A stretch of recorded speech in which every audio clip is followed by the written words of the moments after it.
Hello, everybody. Going to go ahead and begin the presentation today. So thank you all for attending. My name is Cody McCall. I am the North American Operations and Customer Success Manager, and this is our global launch for the LiGrip O2 Lite, measuring the world precision without boundaries.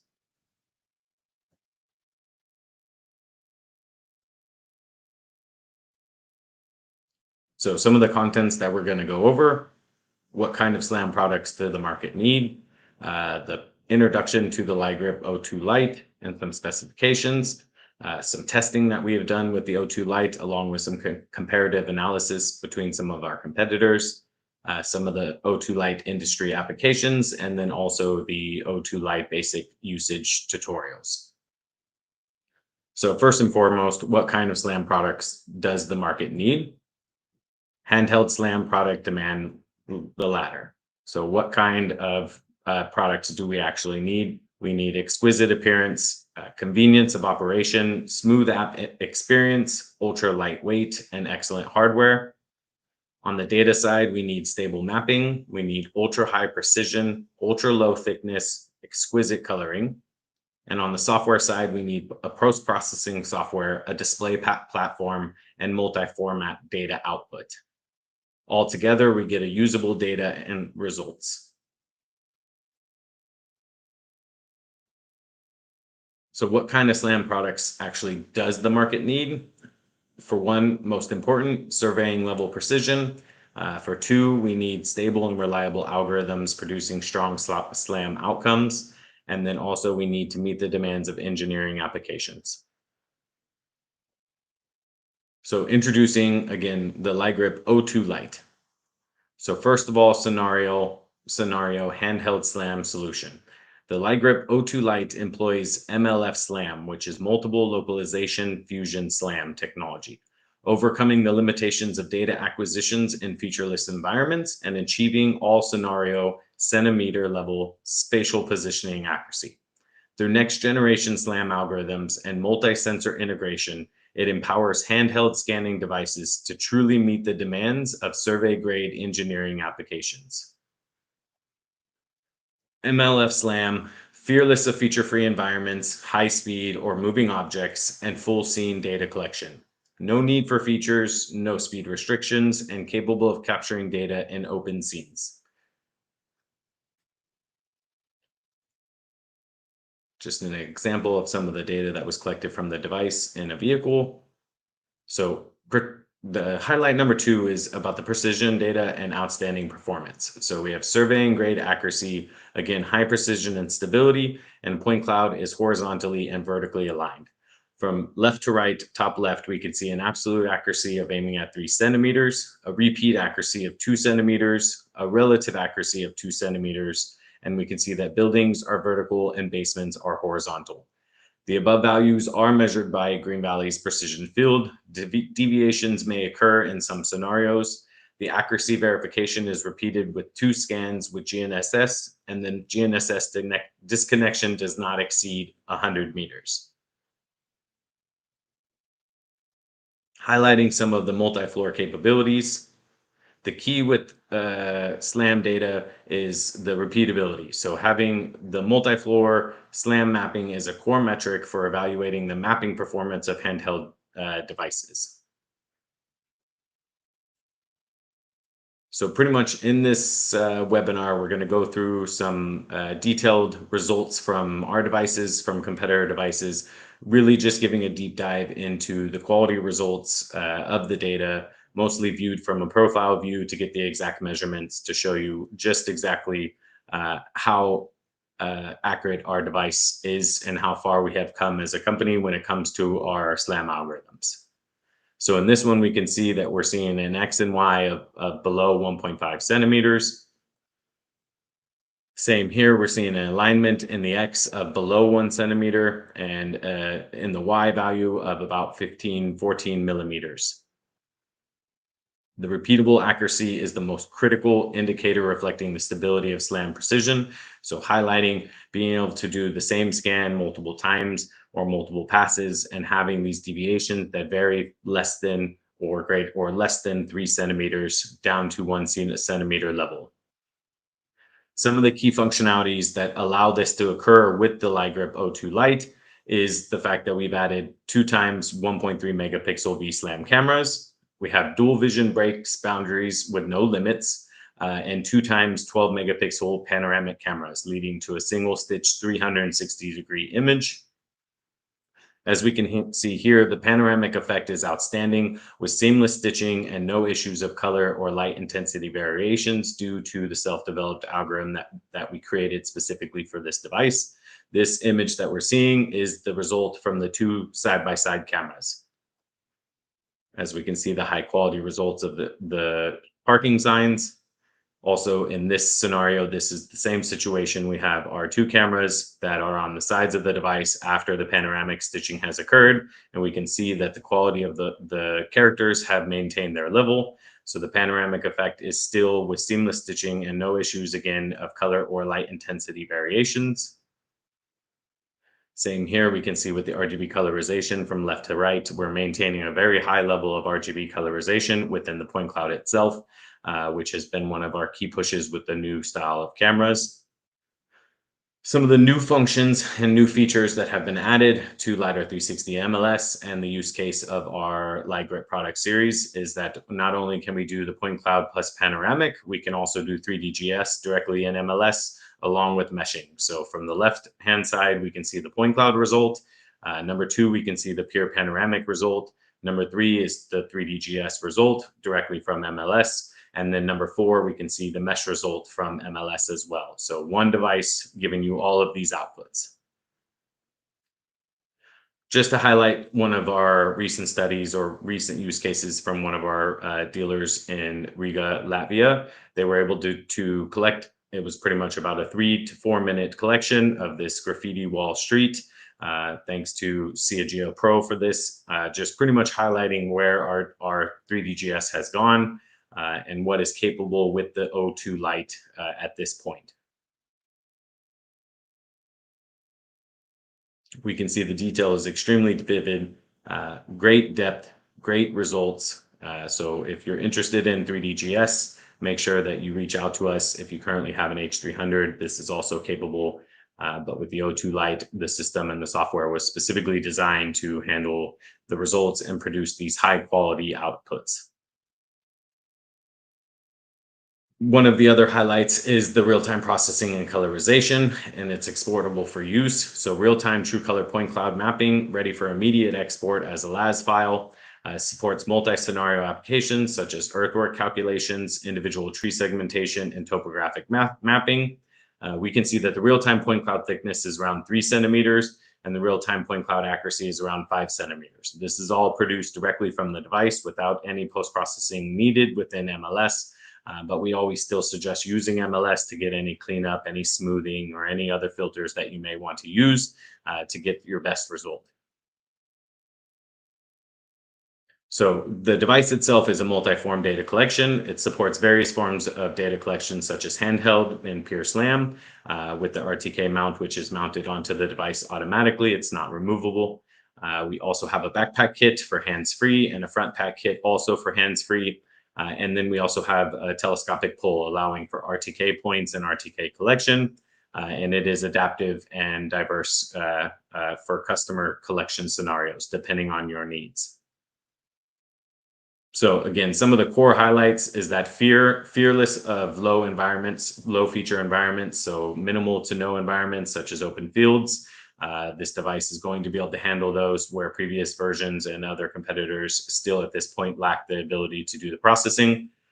We dual high definition panoramic plus dual visual cameras, multi-form, labor saving and time efficient, real-time processing plus real-time colorization, RTK SLAM collection mode, one-time data collection, multi-dimensional output, and then precision data with outstanding performance. So just going further into the highlights of the device. So it's RTK automatically records base station files. After RTK configuration, the base station automatically records and post-processing can optionally use PPK processing. It's stored in the base folder automatically in the device. The file size is extremely controllable. Photos can be chosen to be recorded or not, and the recording frequency can be adjusted in case you're just doing a quick scan that only needs the LiDAR. And in sensitive areas or completely lightless areas, recording can be selectively turned off as well, just to get that LiDAR data itself and save storage space and do it quickly and efficiently. In terms of backwards compatibility, the O2 Lite and our previous version O1 Lite batteries are interchangeable. And then the batteries with the O2 series are interchangeable as well, which is our O2 Lite and soon to be O2. And then O2 Lite and O1 Lite front pack kit and telescopic poles are also interchangeable. So if you're a current client of the O1 and you purchase an O2 and you have a front pack kit or a telescopic pole, those are indeed interchangeable. So some of the equipment configuration and its main parameters, as mentioned before, we have several different types of cameras. The sensor that we are utilizing is the same as what we utilized with the LiGrip O1 Lite at a 200,000 point frequency and a maximum detection range of around 70 meters. Compared to the O1 Lite, we did push out the quality of data accuracy from the 70 meters. So you're getting a greater distance than you would with the O1 Lite. The dual 12 megapixel panoramic cameras leading to that single 360-degree image that you can utilize for digital twins or the such. And then the dual 1.2 megapixel visual SLAM cameras, which are used for making sure that the SLAM prevents drift. Cameras can be used for other purposes as well. And then a 5-star 14 frequency high precision RTK module is a built on compared to our O1 Lite, which was an adaptable. We found that the fully fixed system is actually more reliable, and the system utilizes hotspot instead of Wi-Fi connection. Same as our previous version, and if you're not familiar with them, without the app, our Green Valley app, you can still operate the device in full functionality. It supports single button based rapid collection. It supports a 30,450 milliamp high capacity lithium battery for 2 hours of battery life, and then 4 hours when carrying dual batteries with our backpack kit. Advanced baseband for easier GCP collection and more stability when collecting GCPs. And then the 512 gigabyte SSD storage with the Type-C interface. Also, quick release and locking battery mechanism to ensure stable power supply. Some of the key system parameters, again, as mentioned earlier, absolute accuracy of 3 centimeters, relative accuracy of 2 centimeters, and a repeat accuracy of around 2 centimeters. The protection level is an IP64 rating. As mentioned, storage capacity is 512 gigabyte SSD with the Type-C port. Horizontally and vertically, we're looking at around 0.025 degrees, and a control method both via our Green Valley application and button operation. The scan rate is 200,000 points per second with a detection range of 40 meters at 10% reflectivity and 70 meters at 80% reflectivity. Still extremely lightweight at 1.3 kilograms with the base battery and RTK module. Firmware upgrade is also offered both online and offline, so over-the-air upgrades or offline. Single battery life is 2 hours. Operating temperatures are negative 20 degrees Celsius to 40 degrees Celsius. And again, number of cameras, there's 4 cameras. Panoramic cameras, 12 megapixel times 2. Visual cameras, 1.3 megapixel times 2, and then the frame rate can be adjusted from low to high. In terms of just some statements, measuring, again, Green Valley's precision field, deviations may occur in some scenarios. 2 scans with GNSS disconnection not exceeding 100 meters. Requires measurements of absolute horizontal and vertical objects such as buildings, walls, and interiors. And then the battery life was tested at 20 degrees Celsius without camera recording or RTK connection. In terms of our IMU parameters, the output frequency is around 200 hertz, and the post-processing position accuracy is a horizontal of 0.01 meter with an elevation of 0.02 meter. And then the post-processing attitude accuracy roll pitch is around 0.005 degrees with a heading of 0.01 degrees.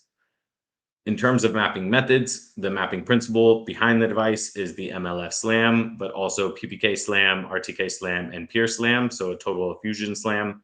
And then real-time processing is supported, and also real-time colorization is supported. These are all functions that can be turned on and off in order to save data size and also to reduce the collection saving time, so the data saving time. In terms of output specifications, the colored point cloud can generate a LAS file automatically. And then within our software, we have our own proprietary LAS file called LiDAR. So you can either generate a LiDAR file or a LAS file. In terms of the panoramic images, it produces an image list or JPEG. And then in terms of mesh, we have LOD and or OSGB. And then in terms of our 3D Gaussian splashing, we have LiSplat, which is our own proprietary file for MLS, and then we can also generate or export that file as a PLI file, the O2 Lite.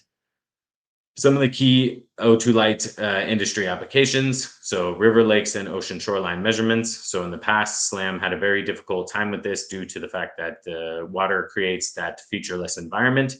So shoreline measurement is very crucial for fields such as hydrology and oceanography and reservoir engineering.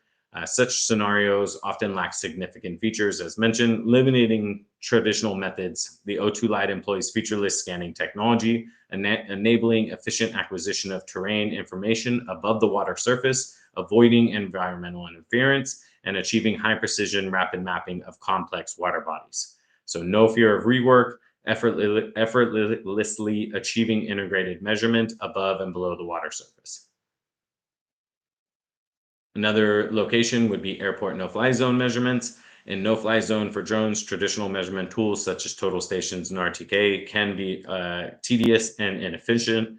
Vehicle-mounted LiDAR relies on road conditions, and conventional SLAM devices struggle with modeling in featureless scenarios like airports. The O2 Lite has overcome access restrictions through featureless environment mapping and high-precision SLAM fusion, enabling efficient and accurate measurement of complex areas and solving data collection challenges. So multiple mapping solutions plus super efficiency.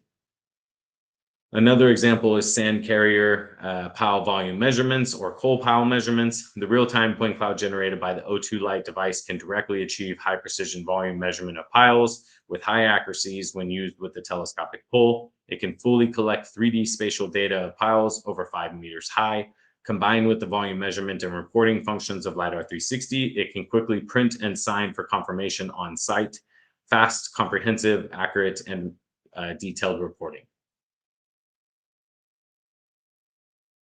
In terms of forestry surveying, which is something that Green Valley has started on and has always maintained as our stable product, is our forestry module within LiDAR 360. So the O2 Lite can scan forest stands, large forest areas, and based on GVI's LiDAR 360 forestry module, it can quickly count the number of trees in the forest stands, the location of individual trees, tree height, crown volume, crown width, diameter at breast height, and easy tree species marking. So it's fast, efficient for your modern day forestry solutions compared to that of traditional methods. It's a much more reliable and efficient method for your team.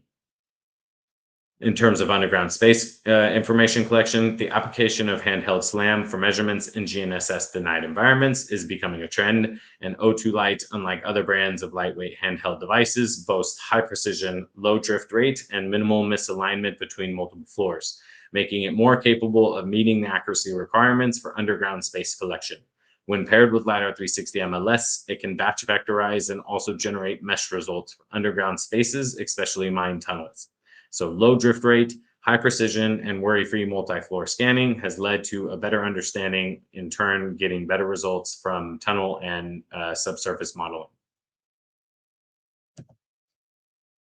Another example is, as we mentioned in the photo, is the application of handheld SLAM for measurements in GNSS denied environments, such as parking garages and basements, is also a trend, and the O2 Lite, unlike other brands of lightweight handheld devices, boasts that high precision and low drift rate. When paired with LiDAR 360, it can still batch vectorize and also generate mesh results for underground spaces such as parking lots and the parking lines and road lines and road markings with the automatic extraction within MLS. We can get very detailed AutoCAD or Revit drawn designs.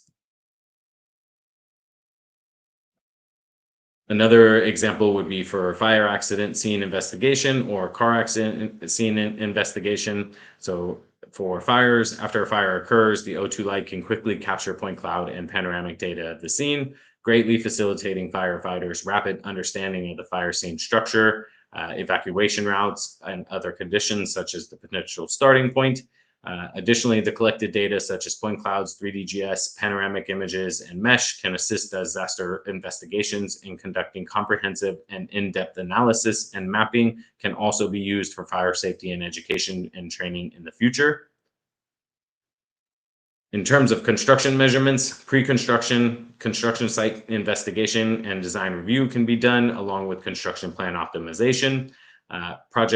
During construction, project progress monitoring can occur, quality control and safety management, and then post-construction, the completion and acceptance, maintenance, and asset management. So we can do all-terrain mapping for high precision, high repeatability accuracy, capable of generating 3D GS for during the construction, and then high precision results that can be generated as reports to give as that completion acceptance report. In terms of real estate surveying and mapping, due to measurement convenience and data accuracy of the O2 Lite handheld SLAM scanner, it can be widely applied in real estate surveying and mapping, asset inventory, and engineering settlement auditing. For multi-floor properties, the precision of the O2 Lite across multiple floors makes it stand out among numerous handheld SLAM devices, as mentioned earlier, and eliminating the hassle of stitching and parameter adjustment. The next bit of the presentation or the webinar is going to be geared towards the ease and use of the basic usage of the device itself. So if you get a device in the future, this is also a good tool to come back to in terms of if in case you forgot some of the steps. So in regards to device power on and power off button, so the simple power on button is the on off button. You just long press and hold the power button for 5 seconds. The device enters the power on startup and self-test phase with 2 lights staying on, indicating the completion of startup, which takes about 30 seconds or less.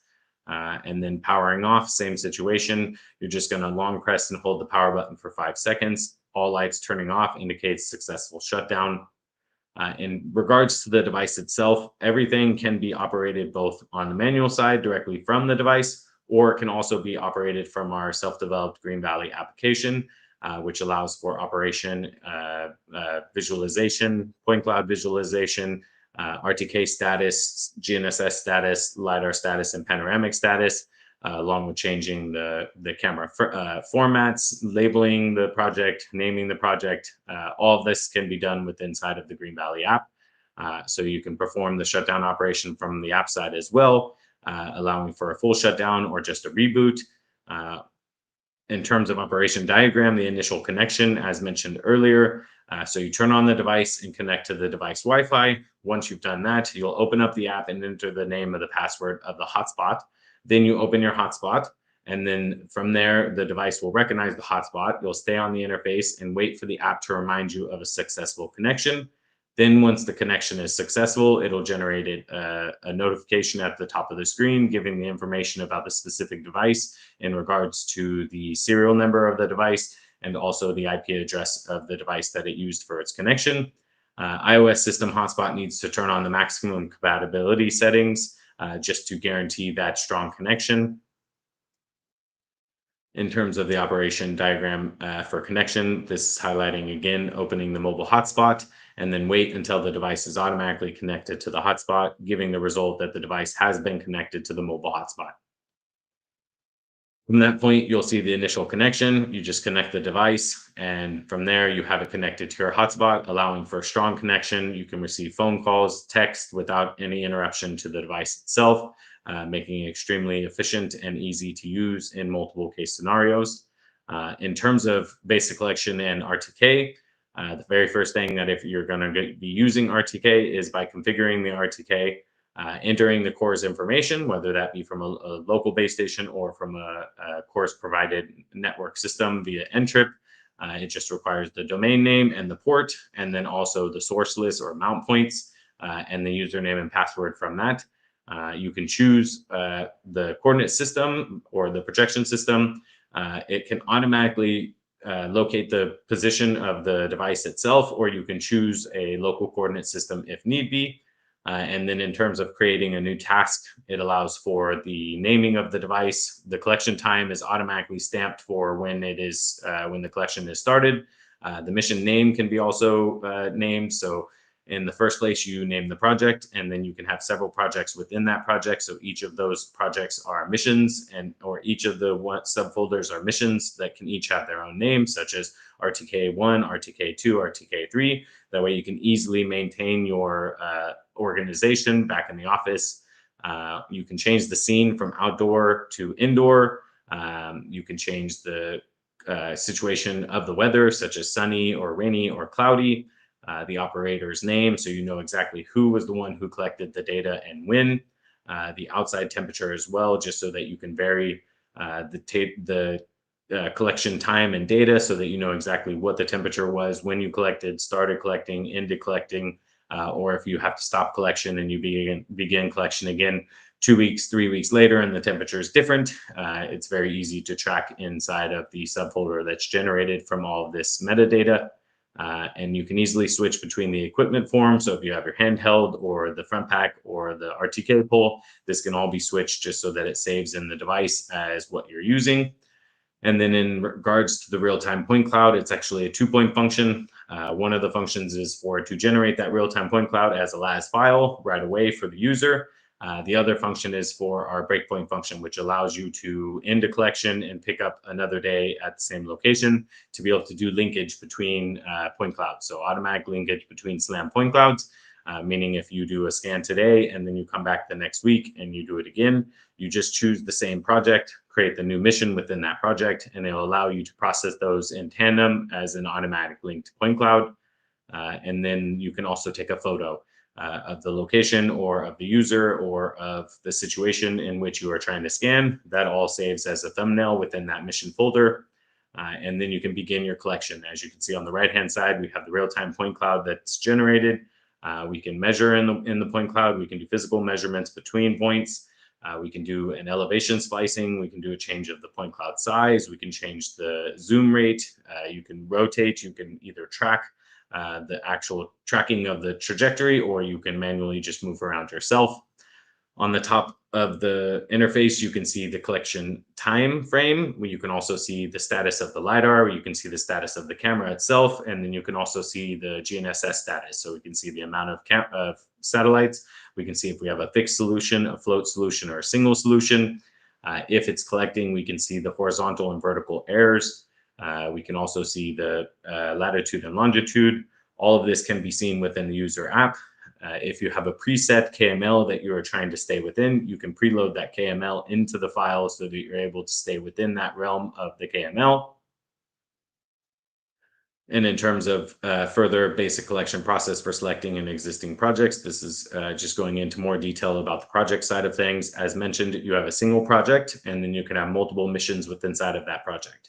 In regards to the breakpoint function for the real-time point cloud, you would do that on the project side of things. So if there was a project that you started again 2 weeks ago, 2 months ago, 3 months ago, that you came back to now and are going to need to finish the scan, you can easily select that project within the project dropdown and begin that breakpoint scan, and it will do the linkage between those 2 point clouds. Same. So create a new task and select the open scene module. And this would be in terms of if we want to scan an area, as we had mentioned earlier about the feature list side of things, we can preset in the device that you're going to be scanning in an open area. So it knows right away that it is going to be using different algorithms to search for the best result and the best SLAM accuracies as compared to just using a traditional SLAM method. And then after static initialization, performing a figure of 8 and start collecting after completing the figure of 8 is absolutely required when it comes to the feature list side of data collection. This is not necessary if there is open features in the scan area, but when it comes to feature list environments, we do require the performance of the figure 8 both at the beginning and at the end of the collection. So in regards to the feature list data collection precautions, so this is just some of the things that we state. One of those is the manner of the figure 8 operation must be performed at the beginning and the end when it comes to feature lists. Currently, no features refer to open areas, and tunnels are still in the works. And then feature list collection in open areas requires base station data. When RTK is configured, the base station will automatically record. So these open areas are PPK based. It is not just pure SLAM based. And then open areas do not rely on features, and moving objects can be ignored. If you encounter an area with poor GNSS in an open area, it is recommended to stop scanning and create a new task for scanning. In terms of button operation diagram for the handheld side of things without the app, starting the collection, you just long press the collection button for 3 seconds until it fast flashes. The device is in stationary and the collection button flashes. After a slow flash, you can start collecting. In terms of the figure 8, this would be the scene is featureless, so 2 circles with a radius of no less than 2 meters, and start collecting after completing the figure 8. In terms of GCP collection, the device allows for GCP collection both via the app and also directly from the device itself, all with one touch operation. So during collection, you'll just place the device over the known control point that you have with the dot base, which is on the base of the device, and short press the collection button until it fast flashes. The device is stationary and the collection button fast flashes. After a slow flash, you can start collecting. This is all around within 10 to 15 seconds. And you can do this in the endless amount of times, and it generates a specific GCP file within the data collection itself. So in the raw data, you'll have a GCP file. Within MLS, you can match that file and or adjust the point cloud based on that file, so you can have absolute accuracy right out of the pre-processing phase. In regards to ending the collection, so the same when it comes to featureless, the scene is featureless, 2 circles with a radius of no less than 2 meters. In regards to ending it, the long press of the collection button for 3 seconds until it fast flashes, and then the collection button is always on and the data is saved. In terms of unboxing and open area featureless scanning tasks and carry RTK scanning task and scan with button, the PPK data collection. So the first method directly in terms of data copying, connect the computer with the Type-C for copying while the device is powered on. We do provide a Type-C USB drive that can be connected directly to the device. When it's connected, the device will produce a notification saying that the USB is connected. You would just go into engineering management for each of the projects, and you can produce and copy that data directly to your device. It is all stored within one file, so it's very easy to copy the file over. And the file is named based on what the project folder name is. And if there's several projects, then you get, or several missions within one single project, you just copy over the project. If there's several projects, then you can just copy over each of the projects themselves. The second method, using USB drive, use a USB drive, which is what I just mentioned with the Type-C port and copying using the app. So we provide both the USB drive and also a Type-C cable, allowing for 2 different types of stable data transfer. In regards to the processing side, so open area data processing, all you need to do is drag in the LiSlam file, which is our generated file that's directly produced after the scan, which holds all of the metadata related to the scan. If that LiSlam file is related to multiple projects, then you'll just select the imported missions. So each of the missions will have a label, whether it's the name of the label or the date and time stamp, which would be days, minutes, and seconds, down to hours. And then you would just begin start processing. So in the processing side, if you have 5 projects, it's going to process them individually simultaneously with one touch operation.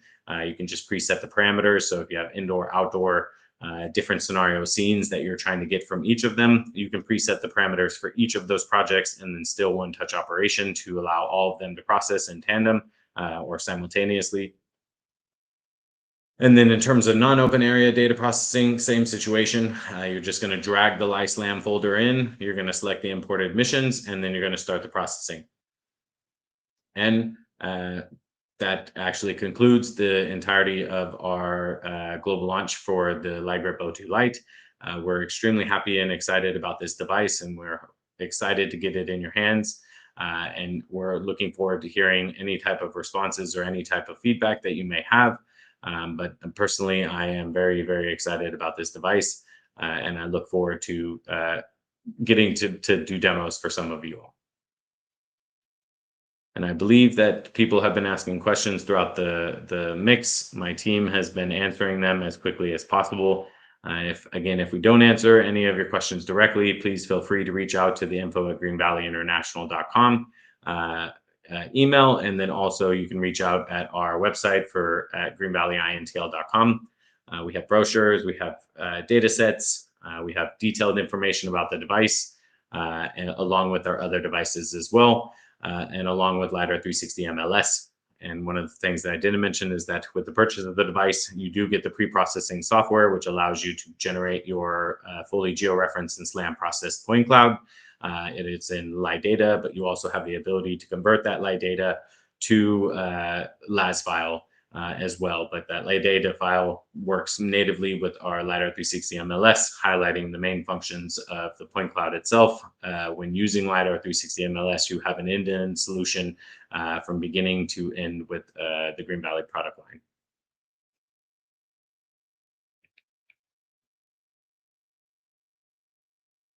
So it looks like Robert Chang asked, PPK SLAM means that you don't need to set it. Okay. So says, does PPK SLAM give better result than SLAM? And our team responded with PPK SLAM means that you don't need to set up GCP points on site to correct accumulated errors, thereby reducing your workload, and the accuracy is consistent with that of GCPs. And then Sage asks, is there access to the images from the VSLAM cameras? Are they color or black and white? And the VSLAM cameras in response is black and white. Is the panoramic camera rolling shutter or global shutter? I believe that it's a rolling shutter. Yeah, so rolling shutter for the panoramic camera.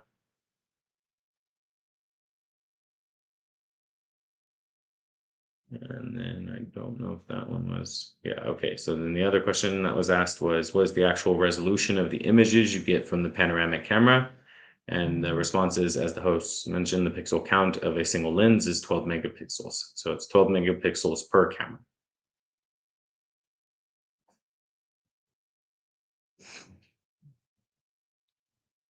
And again, make sure to reach out to the info at Green Valley email, any of our local resellers that may be in your area, any of our regional sales managers, and we'd be more than happy to get you set up with a demo, give you more information about the product, and what else GBI can do for you, and how we can help you continue to map the world in 3D.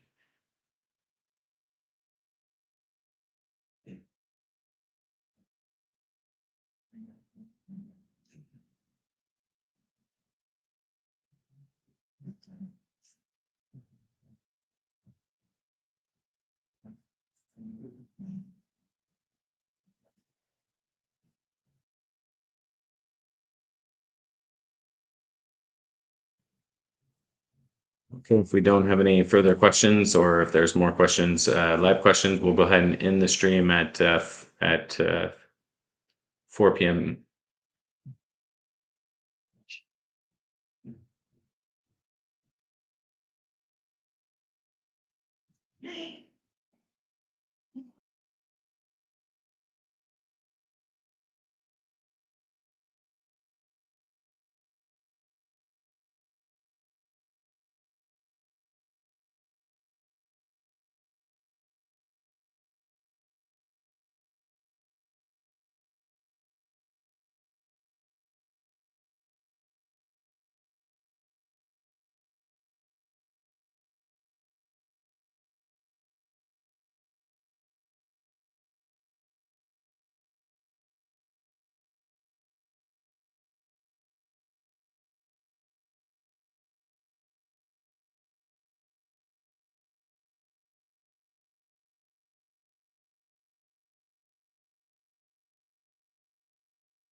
Everybody, it looks like we don't have any more questions on the live side of things. Again, and please feel free to reach out to us in any of our platform methods, and look forward to seeing us again. We should be hosting another webinar in about 2 weeks.